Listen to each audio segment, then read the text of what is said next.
Operação Sangradouro, que tem o objetivo de desmontar uma associação criminosa que operava um grande esquema de fraudes previdenciárias, aposentadorias ilegais de indígenas. O Rafael já antecipou na abertura do Comunidade hoje que ele vai conversar ao vivo com o delegado responsável pelas investigações e essa conversa você acompanha agora aqui no telão do Comunidade. Rafa. Pois é, Trindade, bom dia mais uma vez para você. Boa quarta-feira para todo mundo que está acompanhando o SBT Comunidade. Nós temos imagens que mostram os policiais deflagrando essa operação logo nas primeiras horas do dia.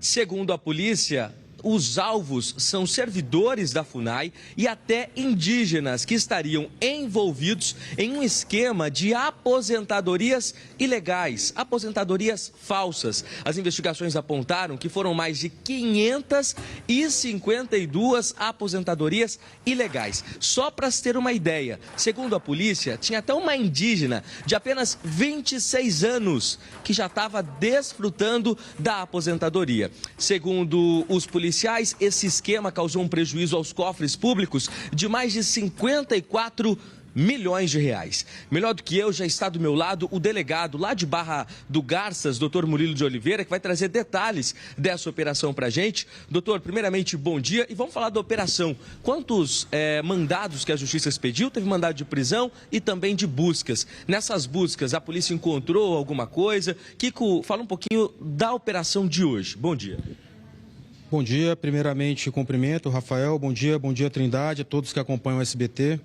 Bom, a operação materializada no dia de hoje, ela teve como propósito principal a desarticulação de uma associação criminosa que opera no estado do Mato Grosso e por meio de emissões fraudulentas de documentos tem buscado aposentadorias fictícias de diversos centenas de indígenas, até o presente momento o número de 552 identificados, com potencial de desdobramento com a deflagração dos trabalhos de hoje e que, de uma forma geral, foram materializados com a emissão de RANs, registros administrativos de nascimentos indígenas fraudulentos, em que buscava a omissão verdadeira da idade dessas pessoas, com alterações que, em média, possam um acréscimo de 17 anos de idade, mas que, em alguns casos, chegam a 32 anos a mais.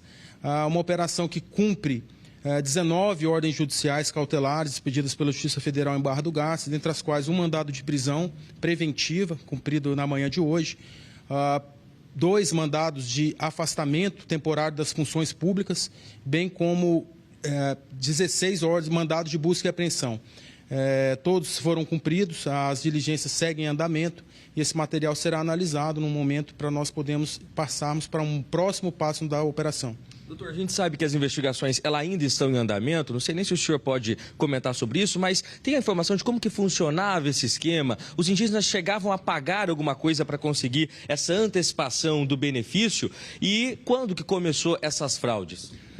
Bom, de uma forma geral, o modus operandi desse esquema criminoso, ele se aposentava com a fraude originária da emissão da RAN, um documento expedido pela FUNAI que confere cidadania ao indígena no seu nascimento, porém expedido de forma tardia, ou seja, essas pessoas buscavam a expedição exatamente com 60 anos fraudulentos e 55, no caso de mulheres, para buscar junto aos registros civis, a partir daí buscavam os cartórios para fazerem registro de certidão de nascimento e logo na sequência, com distâncias muitas vezes de dias, talvez semanas, buscavam a expedição dos registros gerais de identificação civil, CPFs e, na sequência, aportavam junto a agências do INSS, buscando as suas requisições de aposentadoria especial rural, justamente em casos em que não faziam jus em razão da idade, ou não contemplaram os requisitos legais para se aposentarem. Isso não bastasse essas fraudes, essa sangria aos cofres previdenciários da União, que perfazem uma ordem já materializada de 64 milhões de reais, isso porque nós elencamos o ano de 2015 como um marco temporal inicial dessas investigações, porque se retroagirmos ainda no tempo, certamente essa investigação vai ser elastecida. E nós chegamos a um número prospectivo evitado na ordem de 265 milhões de reais. Então, é um valor expressivo e que é somado, potencializado com a sequência desse esquema criminoso, que é por meio de um intermédio de pessoas que buscavam empresas correspondentes bancários, faziam empréstimos consignados no limite da margem permitida e sacavam ali em espécie valores que esse empréstimo permitia e que certamente também vai potencializar prejuízos para as instituições financeiras. Doutor, como que a polícia descobriu esse esquema? Foi denúncias? Foi através desses empréstimos? Como que foi descoberto esse esquema? Bom, as investigações elas tiveram origem, né, com denúncias anônimas de que esse esquema estaria se operando, né, em um local específico. Então, nós avançamos nas investigações e, por meio de cruzamento de dados, de bancos de dados, né, de BI, nós observamos que eram sempre expedidos documentos em forma muito curta. Então, pessoas com exata idade para se aposentar retiravam, em tese, né, de forma fraudulenta, pela primeira vez, né, os seus documentos civis e, na sequência, buscavam, junto aos órgãos previdenciários, essa aposentadoria. Ocorre que essas pessoas já eram pessoas identificadas já há muitos anos atrás e que nós constatamos, né, conseguimos chegar a, muitas vezes, pessoas que tinham mais de 2, 3 identidades e, por conseguinte, também 3 aposentadorias no seu nome.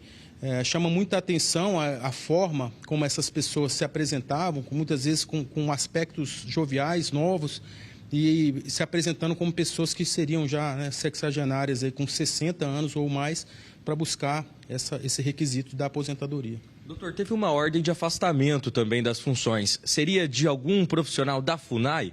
Sim, nós tivemos a ordem de afastamento de servidores públicos, né, da FUNAI e também de tabeliãs cartorárias no Estado.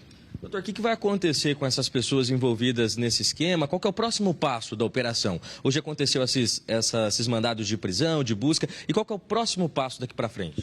Bom, o próximo passo de uma investigação criminal é sempre avançar e materializar, né, provas que possam responsabilizar criminalmente todas as pessoas envolvidas.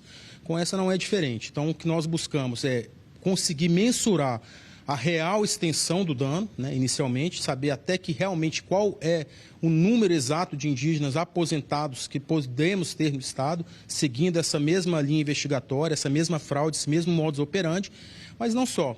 Também responsabilizar criminalmente essas pessoas que causam aí, certamente, um grande dano, né, aos cofres públicos. Doutor, esse esquema funcionava em apenas uma aldeia aqui de Mato Grosso ou ainda são várias aldeias que estavam no mesmo esquema? Já tem essa informação se era de um grupo ou não? Bom, inicialmente, quando as investigações se iniciaram, né, nós conseguimos concentrar ainda essa investigação em determinadas aldeias. Entretanto, com o avançar, nós observamos que, de uma forma geral, os indígenas falsamente criados, né, em sistemas estão espraiados, esparramados em todas as aldeias do Estado, em diversas aldeias. Então, não é possível apontar uma ou outra que isso estaria acontecendo, né, de forma mais efusiva. Mas, de uma forma geral, todas as aldeias possuem indígenas fictícios criados, né, tão somente no papel, com idades falsas e que permitiram o recebimento dessa aposentadoria. Só para a gente deixar claro, uma forma mais simples para quem está em casa assistindo, o correto, então, para aposentar nessa aposentadoria rural seria homem 60 anos e mulher 55. E as investigações apontaram que tinha até uma jovem de 26 anos que já estava desfrutando do benefício, né, doutor? Primeiro, quanto aos requisitos, né, a aposentadoria especial, do segurado especial, a aposentadoria rural, ela, de fato, a exigência objetiva de idade perfaz o número de 60 para homem e 55 para mulher. Mas não só, ela exige também uma certidão, né, para o indígena, que também era um documento fraudado, a certidão de exercício de atividades rurais, que eram também expedidas pela FUNAI de forma fraudulenta, que acompanhavam esses SANES, permitindo com que elas pudessem buscar, junto ao INSS, essas aposentadorias.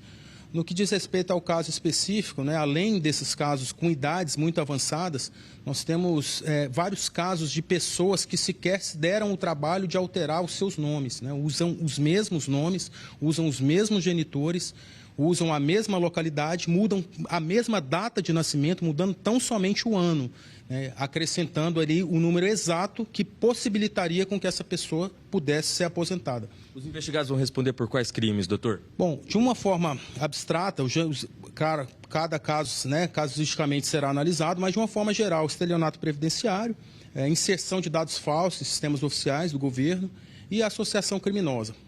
Os casos peculiares serão analisados, né, desde possíveis casos dos crimes financeiros que podem ter ocorrido nesses correspondentes bancários, mas isso vai ser analisado a partir de agora, com a fase aberta da operação, onde a gente vai ter condições de caminhar ouvindo essas pessoas, mas não só, também pessoas que possam contribuir, né, para apontar de fato quem são todos os envolvidos na investigação. Para a gente encerrar, doutor, ficou algo que o senhor queira destacar em relação a essa operação? Pode ficar à vontade para a gente encerrar essa participação.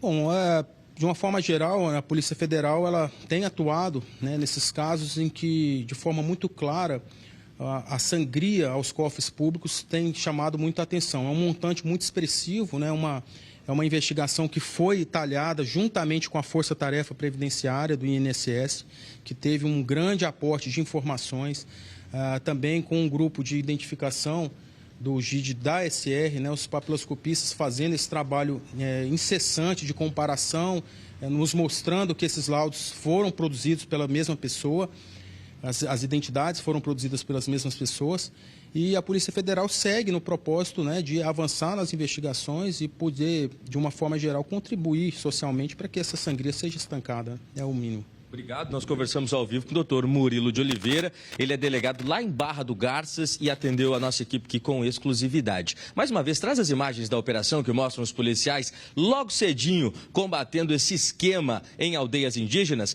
Foram expedidas pela Justiça 19 ordens judiciais, sendo 16 mandados de busca e apreensão, 2 ordens de afastamento temporário das funções públicas e 1 mandado de prisão. Essas ordens judiciais foram cumpridas em Barra do Garças, Primavera do Leste, Poxorel e também em Cuiabá. Mais de 550 aposentadorias ilegais. Prejuízo aos cofres públicos que ultrapassa 60 milhões de reais. Trindade, eu volto contigo. Daqui a pouco eu trago outras ocorrências policiais.